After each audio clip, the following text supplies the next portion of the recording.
Ayo mashyi ni ay'isomo ry'umwaka mu nzu y'ibitabo. Mwarakoze cyane kurishyigikira. Mwarakoze cyane kurishigikira. Ijambo ryahindura ubuzima ry'uyu munsi rivuga uko umuntu ashobora kuba yatera imbere. Umunsi umwe umudogiteri yari arimo atembera ari kumwe n'umuforomo mu bitaro mu bagwayi.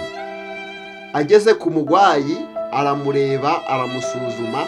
Amaze kumusuzuma abwira umuforomo ati rero ndi kubona yamaze gushyiramo umwuka, ugomba kumufata mukamujyana muri moruge.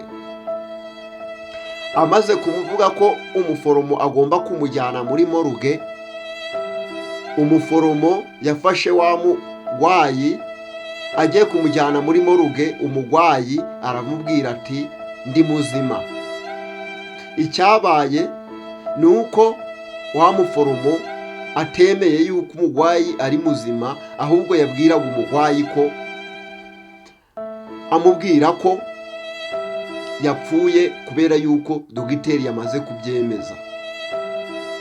Uti se iri jambo ryahindura ubuzima uyu munsi rishingiye kuki? Rishingiye kuba wowe wakihitiramo icyo ugomba gukora cya nyacyo, kubera yuko bishobora no kuba byagufasha kuba wahindura ubuzima bwawe, ugatera imbere, ukagaragarira buri wese yuko ushobora kuba waramaze gutera imbere. Kujya cyane kandi ugahaga byagaragaye ko bishobora kuba watekereza neza ugatera imbere, ariko nanone kujya cyane ukarenza urugero ugasesagura, ibyo nabyo ari intandaro yo kuba ushobora kuba iterambere ryawe ridashoboka. Hari ibintu bitatu byagaragaye bishobora gutuma umuntu adatera imbere: gukorera amafaranga kandi uzi ko ari makeya warangiza ukayasesagura.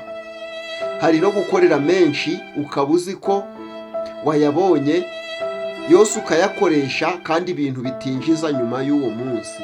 Ibyo bikaza kuba ari ibintu bishobora gutuma udatera imbere, kandi mu by'ukuri ushobora kuba ukorera amafaranga menshi. Ikindi cya gatatu gishobora kuba umuntu adatera imbere, hari ugushinga bizinesi ukagendera ku cyene wanyu kugira ngo urebe ko kampani yawe yatera imbere. Ikintu kigaragaza yuko kampani yawe ishobora kuba itatera imbere kubera yuko wizeye umuryango wawe ko aribo bashobora gukora ibintu neza. Hari igihe ushobora kubaha akazi utarebye yuko icyo bakora bagishoboye, ahubwo ukareba yuko abo ari bene wanyu gusa. Ibyo bishobora kugushyira hasi kubera yuko management yawe, ba bandi wayishizemo wizeye ngo ni umuryango, baba batabifitiye ubushobozi.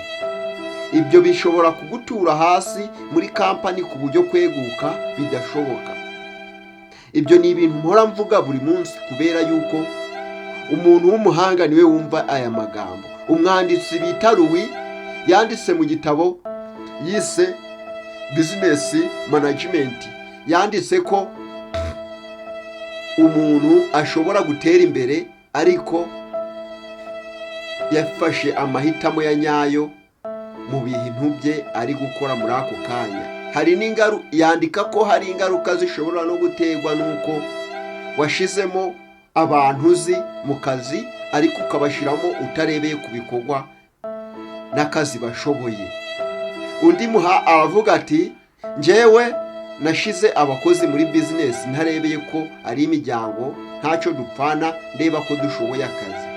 Iyo kampani